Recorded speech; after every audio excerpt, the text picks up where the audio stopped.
tidak perlu ada di lapangan lagi, tidak boleh ada asap di lapangan, tapi itu jangan sampai menyebabkan asap di dapur tidak ngepul.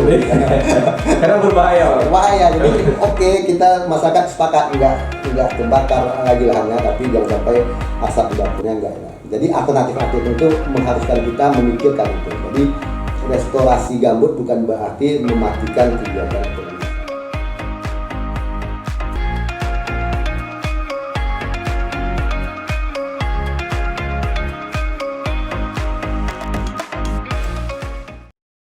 Assalamualaikum warahmatullahi wabarakatuh.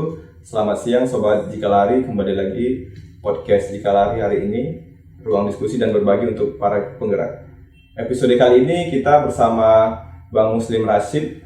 Bang Muslim ini merupakan salah satu dinamisator Badan Restorasi Gambut yang ada di Riau. Untuk lebih lanjut kita perkenalan langsung sama Bang Muslim. Oke, halo Bang Muslim. Halo. Selamat siang Mas. Selamat siang. Apa kabarnya? Baik, alhamdulillah. Oke Bang, kali ini kita mau cerita terkait restorasi gambut di Riau, suka duka dan pengalaman kerja-kerja restorasi di Riau. Mungkin bisa lanjut perkenalan dulu nih Bang, apa saja cerita singkat terkait restorasi gambut. Oke, selamat siang teman-teman semua. Mungkin kenal diri, nama saya Muslim, dinamisator BNG untuk Provinsi Riau. Jadi fokus kerja kita adalah membangun kepedulian masyarakat desa untuk peduli gambut. Makanya kita bilang dengan desa peduli gambut. Nah, ketika bicara desa peduli gambut ini adalah desa-desa yang merupakan target restorasi BNG, dan itu pasti ada kejadian kebakaran di sana. Bisa jadi kejadian kebakaran 2015 atau setelah 2015. Nah, kalau bicara program apa yang kita lakukan di sana, sebenarnya kita nggak bawa program baru sebenarnya. Kita hanya bawa agenda restorasi ke desa. Jadi bagaimana mensinergikan agenda pembangunan desa, agenda restorasi gambut ke dalam rencana pembangunan desa. Jadi ini adalah mensinkronisasi agenda pembangunan desa yang sensitif terhadap restorasi gambut. Karena kita tahu yang pelaku utama dari menjaga lingkungan, mempertahankan ekosistem itu sebenarnya masyarakat kita tampak. Makanya kita menjadikan desa sebagai fokus utama untuk merestorasi kawasan ekosistem gambut yang kebetulan kondisinya saat ini sudah sangat terancam dan rusak. Kalau di Riau sendiri sejak tahun berapa Bang? Kalau di Riau kita mulai, kalau BRG itu kan 2016. Tetapi program Desa Peduli Gambut itu baru dimulai 2017. Jadi 2017 itu ada 11 desa kita. Di berapa kabupaten?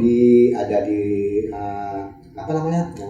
Kediri Timur, ada di Kota Dumai, ada di Siak kali Siak itu 2018. Oh, Siak belum. 2018. Jadi ada di satu lagi Bengkalis. Kemudian 2018 itu ada 10 desa kita, ada di Indragiri Hilir, ada di Siak, dan satu lagi ada di Rokan Hilir. Nah, 2019 kita dapat desa yang lebih banyak, ada 20 desa, dan 2020 ini tahun ini kita dapat 25 desa. Nah, kalau bicara pelaksanaan program itu kita ada 3 skema sebenarnya. 3 skema. Pertama program DPJ yang itu berasal dari APBN. Oh, ini sumber pendanaan. Sumber pendanaannya. Jadi sumber pendanaan DPJ itu ada tiga skema. Satu APBN itu jatahnya sekitar 75 desa se-Indonesia. Jadi 75 desa ini dibagi 7 provinsi. Makanya kalau 2011 kita kan dapat 10 cuma nih desa lainnya, wilayah lain dapatnya. Tapi ketika 2019 2020 kita dapat 20 dan hanya 25. Jadi 75 desa se-Indonesia. Berarti persentasenya tiap tahun meningkat di Riau yang meningkat targetnya. Bisa jadi karena luasan kita meningkat besar kan. Daerah lain udah berkurang karena desa-desa yang udah berkurang, sementara kita masih banyak. Jadi sisanya bisa di desa-desa yang ada di Riau. Nah, kemudian skemanya filantropi. Filantropi itu adalah dari dana funding. Dari luar gitu, Bisa dari luar, bisa dari LSM dan lain sebagainya. Nah, kalau yang pernah dari filantropi di Riau ini ada dari ICTF kemarin sudah teman-teman, ada juga dari pelaksana juga, kebanyakan teman-teman anggota Jikalahan juga sih. Iya. Gitu. Dan kemudian dari Profores. Nah, yang ketiga adalah dari kemitraan dengan perusahaan. Nah, kalau di Riau ini kemitraan perusahaan baru satu kayaknya dengan Astra kita. Oh, sudah jalan. Jadi hingga dari 2017 sampai 2019 itu lebih kurang 154 desa semuanya. Di Riau. Total dari desa BG. Nah, ditambah saat ini ada 25, ditambah satu lagi dari Profores desa juga bertambah ada 6, jadi lebih kurang 145 ditambah 31. Berarti ada sekitar 180-an desa di Riau yang sudah dapat pendampingan dari institusi untuk. Kalau kita bicara kegiatan di desa itu Bang, kan saya sering juga baca di media itu kan yang familiar itu 3R itu Bang Muslim. Bisa dijelaskan sedikit ya 3R itu? 3R itu kan pertama bicara tentang pembasahan. Jadi itu berbicara tentang infrastruktur pembasahan. Ada sekat kanal, ada sumur bor, dan beberapa bikin bom. Nah, yang kedua revegetasi, jadi menanam kembali daerah-daerah bekas terbakar. Nah, yang ketiga revitalisasi kegiatan ekonomi. Jadi bagaimana kegiatan ekonomi masyarakat ini yang terdampak dari kegiatan revitalisasi itu dilakukan pemberdayaan peningkatan ekonomi. Nah, DPG itu bekerja di desa dengan harapan 3R-nya ini terkoneksi dengan rencana pembangunan desa, sehingga ketika program ini jalan di desa itu keberlanjutannya lebih terjamin keberlanjutannya, karena agenda-agenda restorasi itu ada di skenario desa. Makanya kita melakukan, kalau di DPG itu kan banyak kegiatannya, lebih banyak memperkuat kelembagaan desanya, dan ketiga pemberdayaan ekonominya. Kita lebih banyak di sana. Nah, alhamdulillah partisipasi desa Riau menurut saya cukup luar biasa. Jadi kalau kita bicara apa sih partisipasi desa di Riau terkait restorasi gambut, kita bisa berbangga dia berani memasukkan anggaran desa dia untuk restorasi. Nah, yang dahsyatnya dari tahun kemarin, kita ambil contoh tahun kemarin itu ada 20 desa. Nah, melalui pemberdayaan intervensi kita, desa-desa yang ada di 20 desa itu mengagendakan rencana pembangunan mereka itu untuk kegiatan restorasi, bisa melalui pembuatan sekat kanal, bisa pemberdayaan ekonomi masyarakatnya yang ramah gambut, misalnya pertanian tambah bakar, ataupun pelatihan kegiatan pemberdayaan lainnya. Nah, itu lebih kurang 4,5 miliar yang sudah dianggarkan dari 20 desa itu. Tetapi memang tidak semuanya untuk kegiatan infrastruktur. Ya, berarti kalau 20 miliar 4,5 miliar bagi 20 desa itu cukup besar. Ya. Ada sekitar 500 per desa diratakan. Tapi memang tidak semua desa sangat besar itu. Ya. Apalagi juga ada desa misalnya yang kena anggaran desanya kecil, mereka cuma berani anggaran kan misalnya 50 juta. Iya. Berarti beda-beda potensi desanya juga gitu maksudnya. Kalau kita bicara 3R tadi, kembali ke 3R tadi kan yang terakhir itu kan selain fokus terhadap lingkungan, reweting dan revegetasi, ternyata ini juga fokus untuk peningkatan ekonomi masyarakat di gambut ya. Apa nih Bang? Kalau di Riau misalnya hasil-hasil yang pendampingan selama ini apa yang meningkatkan masyarakat? Nah, gini, selama ini kan masyarakat beranggapan nggak ada alternatif nih kalau tidak bertani gambut itu, kalau nggak sawit nggak menjanjikan. Nah, kenapa itu? Karena mereka anggap ini harus dibakar, asamnya tinggi. Nah, makanya kita memberikan pengetahuan alternatif misalnya, bahwa kearifan lokal mereka itu sebenarnya bisa diterapkan. Karena kan kita tahu dari dulu kan nenek moyang kita kan juga bertani. Iya, bertani. Kenapa dulu bakar boleh? Karena waktu itu kan dia masih basah semuanya. Hutannya masih lembab. Jadi ketika dibakar pun dia tidak merembet kemana-mana. Tidak merembet dan asapnya tidak sampai ke sini. ke kota gitu. Baru. Nah, bedanya sekarang kan nggak mungkin lagi Iya. kondisi lingkungannya rusak, tetapi yang harus sama-sama mereka pahami yang ada di masyarakat itu bahwa mereka bakarnya itu apa? Jelas mereka bilang abunya untuk menghilangkan kadar asam. Kadar asam. Maka dari itu kita memberikan pengetahuan lain. Jadi banyak sebenarnya teknologi yang ramah gambut itu bisa menurunkan kadar asam. Misalnya kalaupun mau melalui pupuk organik, bio kegiatan-kegiatan pupuk biologis dan lain sebagainya yang itu sebenarnya bisa mereka ramu sendiri. Nah, dari proses itu akhirnya mereka sadar bahwa gambut ini nggak perlu dibakar lah ya. Karena kan biasanya kan kena tidak diurus. Kalau kebanyakan praktek-praktek kita kan dibersihkan, ditanami, tunggu panen datang lagi. Panen habis panen itu kan tumbuh lagi tuh. Akhirnya itu yang dirubah sehingga mereka memang konsentrasi pertanian. Nah, banyak contoh komoditi yang misalnya di Siak itu terkenal dengan cabai mereka. Cabainya luar biasa. Itu bisa kita lihat misalnya di Bunga Raya ada kader yang cukup bagus, misalnya kalau di Siak itu ada namanya Pak Badri. Dia sudah kemana-mana, jadi melalui pelatihan kita kader itu dia akhirnya menularkan pengetahuannya menjadi fasilitator di daerah lain. Nah, akhirnya banyak orang mengikut itu dan panennya luar biasa dengan itu, dengan karena kalau dia lakukan secara organik itu kan kesuburannya lebih lama dari pupuknya.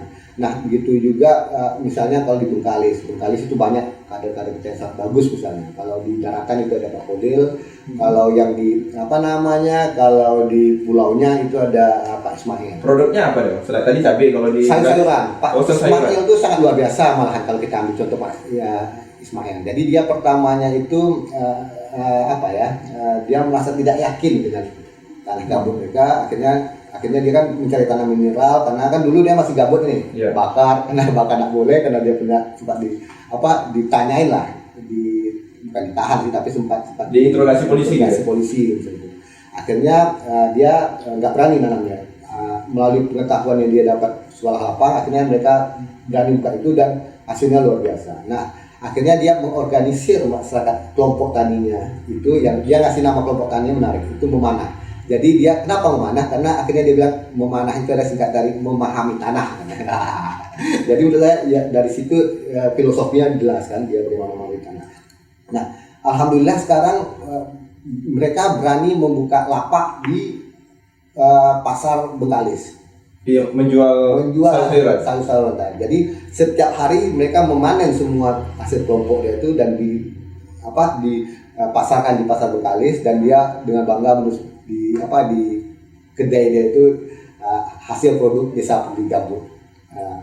Berapa hektar maksudnya? Kalau luas? Kalau luasnya mungkin karena dia tidak satu hamparan, karena kita tahu kan kalau masyarakat kan tidak satu hamparan. Nah, itu lebih kurang dia punya kelompoknya itu ada 2-4 hektar lah. Kalau dengan tanam sayuran banyak sekali. Nah, maka dia berani sekarang memasok. Kalau kita bilang kan dengan sayur itu dia berani bilang dengan jualan ini lebih ramah gambut, tanpa membakar, tanpa kimia. Nah, itu di Bengkalis, dan hampir semua rata-rata itu sayur menjadi komoditi unggulan karena itu jelas. Jadi untuk hasil harian mereka bisa dapat dari sayur.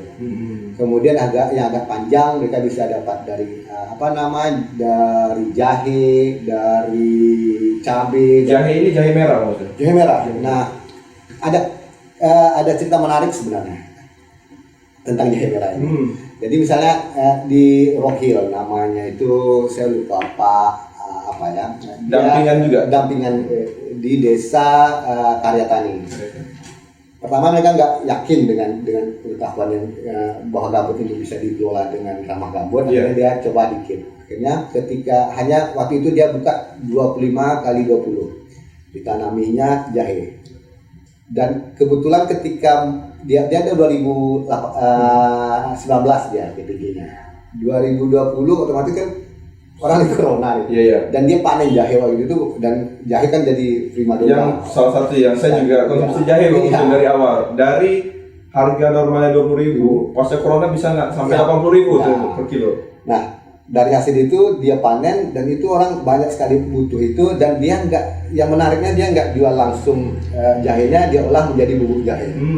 Nah, setelah bubuk jahe panen, kemudian karena kalau di apa namanya Bekalis kan di Inhil kan tak terkenal dengan gula ini, Gula kelapa. Nah, jadi dia kelapanya dijadikan gula semut, kemudian jahenya itu menjadi bubuk jahe, dan itu sebagian dia mix menjadi jahe kelapa, jahe gula kelapa. Dan itu disajikannya dengan Bupati Inhil. Bupati Inhil ini kejadiannya di Inhil, dan Bupati sangat tersentuh dengan itu. Dan kalau teman-teman buka Facebooknya, dia jelas dia mempromosikan ini jahe ramah gambut dari desa, dan desa Karya Tani, dan dikelola dengan dengan sangat ramah gambut. Nah, yang mau pesan saya sampaikan bahwa apresiasi para pihak sangat besar sebenarnya dengan komoditi yang dihasilkan oleh masyarakat. Nah, menurut saya itu tadi, jadi banyak alternatif yang bisa dilakukan masyarakat sebenarnya, tinggal memang selama ini mereka tidak pernah mengarah ke sana, karena kan mereka selalu berpikir bahwa ketika gambut itu sangat sulit, kalau mau bertanam ya harus komoditi tertentu lah ya yang memungkinkan, padahal kan ada kebutuhan yang yang putarannya bagus, misalnya ada sayur bisa untuk kebutuhan harian, ada tanaman-tanaman yang musiman yang bisa. Nah, yang menarik satu lagi sebenarnya ada yang di Tebing Tinggi Timur, Pulau Padang. Jadi desa-desa di sana itu sekarang membuat unit usaha BUMDes bersama itu memproduksi pupuk dari sagu. Dia bilang sakuring, sagu parut kering. Nah, dan itu dijadikan pakan untuk ternak, dan ternyata itu cukup menjanjikan bisnisnya, dan mereka berhasil saat ini membangun kerjasama beberapa sentra peternakan, dan mereka juga melakukan uji coba di desa mereka untuk ayam, untuk kambing, dan untuk sapi. Dan malahan itu karbohidrat, kalau bicara karbohidratnya itu lebih tinggi dari jagung. Itu bisa jadi hampir 2 kali lipat dari jagung. Tapi memang proteinnya kurang, sehingga karena dia pulau itu dicampur dengan ikan-ikan itu, ikan becah itu, dan itu dimix sehingga kebutuhan gizi itu terpenuhi. Nah, maka dari itu saya melihat bahwa potensi ekonomi masyarakat di desa gambut ini sebenarnya sangat menjanjikan sebenarnya. Tinggal memang bagaimana membangun sistem ekonominya yang ramah gambut, dan itu harus menjadi nilai ekonomi tersendiri. Edukasinya yang perlu dilakukan ke desa-desa. Kalau dari 180-an desa tadi, Bang, kalau kita bicara berapa masyarakat, ada berapa ribu masyarakat yang terlibat? Wah, itu kan jumlahnya agak beda-beda ya. Jadi kalau kita anggap aja minimal untuk menjadi satu desa itu kan ada 500 kakak. Nah, jadi kalau itu ya hampir berapa? Lebih dari 500, jadi hampir berapa? 1000 lebih. Karena kan kalau bicara kakak kan satu desa itu kan minimal 500 kakak. Iya. Dan di satu kakak itu bisa 4 sampai 3-4 orang gitu. Jadi jumlah sangat besar.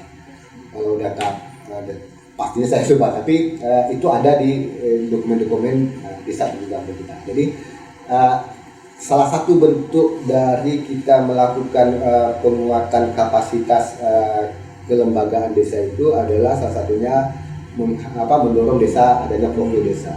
Sehingga selama ini kan kalau profil desa kan itu hanya bicara statistik, misalnya ya biasalah. Nah, di profil desa itu bukan hanya bicara jumlah penduduk, tapi juga bicara tentang potensi tata guna lahan juga. Saya pernah lihat. Ini memang kita berharap dari profil desa itu, sehingga para pihak bisa melihat bahwa berapa pentingnya desa gambut ini untuk melakukan pembangunan. Arah pembangunan ke depan juga jelas gitu, misalnya di mana lokasi yang akan dilakukan pembangunan gitu. Kalau kita lihat dengan Riau kan salah satu wilayah yang karhutlah terus menerus nih Bang Muslim. sejak 2016, 17, 18 ada DPG masuk melakukan 3 RT gelap di desa. Ada nggak pengaruh terhadap karhut laut di Sangat lokasi? besar pengaruhnya. Jadi gini, kalau kita lihat apakah ada kejadian kebakaran di desa DPG? Ada, saya bilang ada. Pasca Restorasi ada. Karena apa? Karena kan semuanya itu kan infrastrukturnya kan tidak berada di dekat wilayah desa. Karena kita bisa lihat misalnya desa itu kebakarnya bisa jadi di tengah hutan dan sebagainya.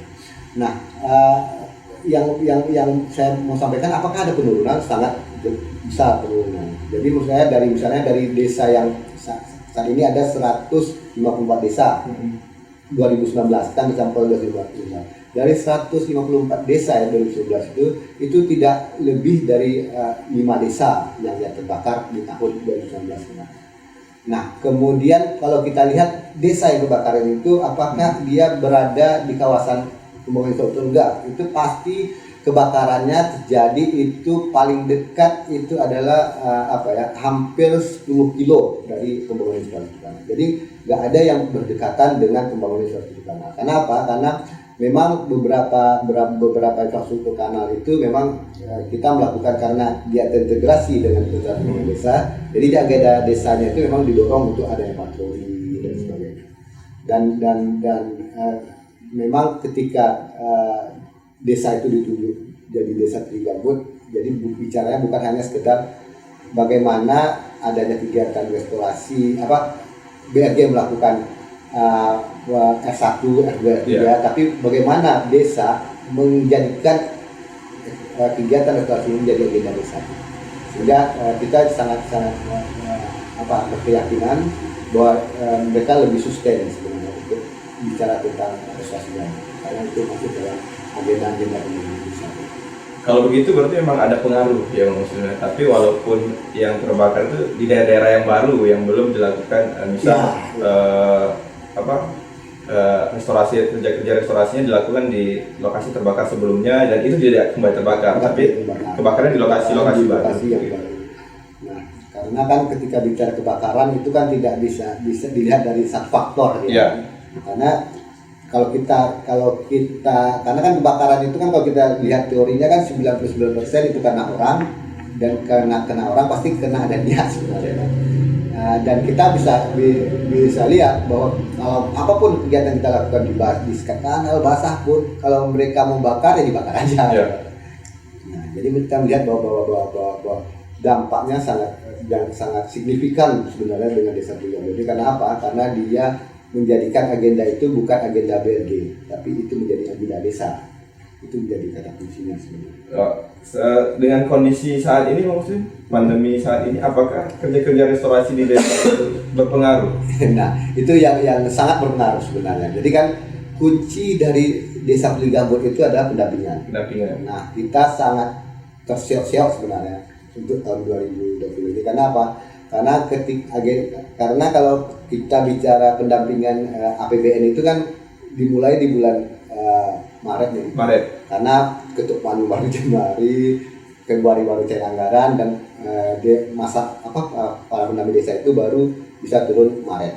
Dan mereka kerjanya cuman bisa sampai Desember. Karena mereka tahun depan atau tahun berikutnya setelah tahun mereka melakukan pendampingan, mereka harus pindah ke desa lain. Karena jatahnya kan APBN kan cuma 75 Indonesia. Nah, dengan kondisi COVID tadi, dan itu ketika dia mau turun, COVID melanda. Ya, pandemi kan kita mulai Maret ya. Iya, jadi memang kalau kita bilang sampai Agustus, malahan sampai habis Lebaran kita masih belum bisa beraktivitas karena desa masih ada pembatasan, desa tidak bisa 5 orang, karena kita juga kita nggak sadar bahwa desa itu adalah benteng terakhir sebenarnya untuk antisipasi pandemi ini. Nah, efektif itu baru dimulai di akhir Agustus. Jadi kalau untuk tahun ini itu baru efektif di September atau November. Jadi memang dalam konteks ini memang kita sangat terbatasi gitu, pendampingan di masa-masa ini. Apalagi saat stay di rumah gitu ya. Ada daerah-daerah yang lockdown, beberapa daerah gitu ya. Karena beberapa kabupaten juga seperti Siak dulu sempat lockdown. Iya. Di Siak. Kalau kita sebelum sesi terakhir ya Muslim, bicara restorasi gambut. Saat ini kan sudah lebih 180 desa nih. Iya. Memungkinkan nggak? Karena kan banyak, kita di Riau ada banyak desa yang juga terlibat kebakaran hutan dan lahan. Memungkinkan nggak masuk ke daerah-daerah desa-desa lain untuk ke depannya? Sangat memungkinkan. Misalnya gini, kalau bicara desa-desa yang menjadi target restorasi itu bukan prioritas ya, prioritas kan harus dilakukan. Yang sudah dilakukan. Prioritas kan misalnya agenda tahunan itu. Tapi kalau target itu kan tidak kurang dari 5.000 desa ya, Di Riau? di Indonesia. Kalau di Indonesia, kalau di Riau ada berapa desa? Kalau di Riau itu hampir 900-an. 900. 800-an kalau nggak salah. 800 itu menjadi desa-desa yang target restorasi. Berarti kalau kita presentasikan itu baru dari 800 itu baru anggap 200 desa, 100 lapang. Ya, Baru sekitar 25% dilakukan. dari harusnya bisa diintervensi. Tetapi memang ini menjadi desa-desa yang harus menjadi kalau itu semua desa ya. Ya. Tetapi apakah desa yang itu tidak ada kegiatan intervensi? Ada, karena desa-desa itu kan ada desa yang masuk R1, R2, R3 tapi dia tidak jadi DPG. Nah, jadi bisa jadi di desa-desa yang 5.000 itu sebenarnya kegiatan restorasi sudah dilakukan, tapi dia belum terintegrasi Dengan kerja-kerja restorasi yang dilakukan oleh BRG. Ya, bukan. Kerja-kerja restorasi BRG sudah dilakukan, tetapi dia belum terintegrasi dengan agenda desa peduli gambut. Oh, berarti berbeda ya kalau sudah melakukan, yang sudah terintegrasi pasti mereka kan melakukan restorasi gambut gitu ya. Jadi kalau desa-desa yang sudah terintegrasi dengan pembangunan desa, otomatis dia masuk dalam agenda pembangunan desa. Nah, tapi kan ada desa-desa yang tidak jadi DPG itu. Ya. Nah, infrastruktur dilakukan karena dia desanya itu penting dan kritis, itu dilakukan pembahasan. Tetapi dia tidak menjadi desa peduli gambut. Kenapa tidak bisa jadi? Karena ada keterbatasan maksimal kita 75 desa tadi itu. Per tahun. Per tahun. Jadi itu saya bilang bisa jadi desa itu udah diintervensi sebenarnya untuk restorasi, tetapi dia belum menjadi desa peduli gambut. Karena apa? Karena ketika desa peduli gambut itu harus dia terintegrasi agenda restorasi dalam rencana pembangunan desa. Karena kita ada pendampingan. Kalau yang kedemikian lain kan tidak ada stay di desa ya. Nah, makanya pandemi ini sangat mengganggu kita. Kenapa? Karena inti dari pendampingan itu kan tatap muka. Ya. Nggak bisa kita mendampingan melalui piapon. Nggak bisa via daring kalau kerja restorasi. Nggak bisa. Karena nanti bangun karena di sini ya via Zoom itu kan repot ya. Juga.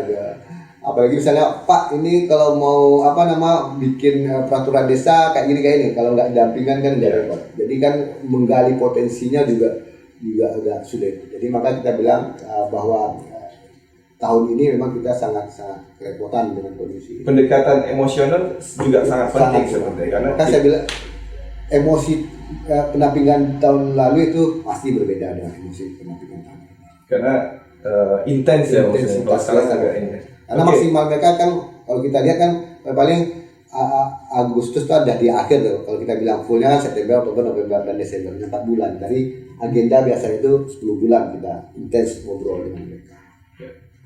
Oke, ya Bang Muslim. Ternyata selain melakukan kerja-kerja restorasi untuk memperbaiki gambut yang telah rusak, ternyata DPG ini juga memperbaiki sektor-sektor ekonomi gitu ya. Terakhir nih Bang, harapan menurut Bang Muslim atau ini pengalaman dari desa satu ke desa lain, harapan untuk kerja restorasi gambut ke depan seperti apa nih Bang Muslim? Nah, pertama saya mau terkait kenapa kita melakukan kegiatan ekonomi juga, karena kita semua orang memang lingkungan memang harus dijaga, asap tidak perlu ada di lapangan lagi, tidak boleh ada asap di lapangan, tapi itu jangan sampai menyebabkan asap di dapur tidak ngepul. Karena berbahaya. Berbahaya. Jadi kita masyarakat sepakat nggak terbakar lagi lahannya, tapi jangan sampai asap di dapurnya enggak. Jadi alternatif itu mengharuskan kita memikirkan itu. Jadi restorasi gambut bukan berarti mematikan kegiatan ekonomi masyarakatnya. Itu menjadi diskusi kita intens di desa. Nah, dari semua desa itu kan memang mereka karena keterbatasan waktu ya, jadi tidak kita ada dibatasi dengan masa kerja dan sebagainya, itu tentu tidak semaksimal kalau waktunya lebih lama. Dan kondisi saat ini memang jadi dilema sebenarnya, bahwa mereka lagi semangat-semangatnya, sementara di samping pandemi kemudian BRG juga harus mengundurkan diri nih. Karena wewenang kita hanya masa tugas kita hanya sampai Desember. Nah, itu jadi tantangan sendiri sebenarnya, bagaimana kita berkomunikasi masyarakat bahwa agenda restorasi itu tidak berhenti sampai Desember, karena secara komitmen politik dan pemerintahan itu sudah dijamin hingga 2025, karena itu tertera jelas dalam rencana pembangunan nasional kita kan. Jadi kalau agendanya tetap sih, dan RPJMN itu kan kita masih lihat itu bahwa tiap tahunnya tetap ada 75 desa OPD. Tapi ya itu tadi kita dibatasi karena peraturan TPS-nya mengatakan bahwa kita akan lahir. Berarti kita tengah menunggu nih ya Mas. Ya, kita menunggu masih menunggu bagaimana proses selanjutnya. Tapi yang kita yakinkan masyarakat bahwa agenda restorasi tidak berhenti sampai. Iya, yang terpenting kan edukasi masyarakat sudah sampai bahwa pasti mereka tidak akan terputus walaupun BRG tidak lagi. Iya. Tapi bagaimana untuk mengintervensi desa-desa baru mungkin. Baru, ya. Itu yang harus dilakukan. Oke, terima kasih Bang Muslim. Cerita pengalaman dari desa-desa terkait kerja restorasi gambut bersama Bang Muslim. Saya akhiri. Assalamualaikum warahmatullahi wabarakatuh. Iya. Oke.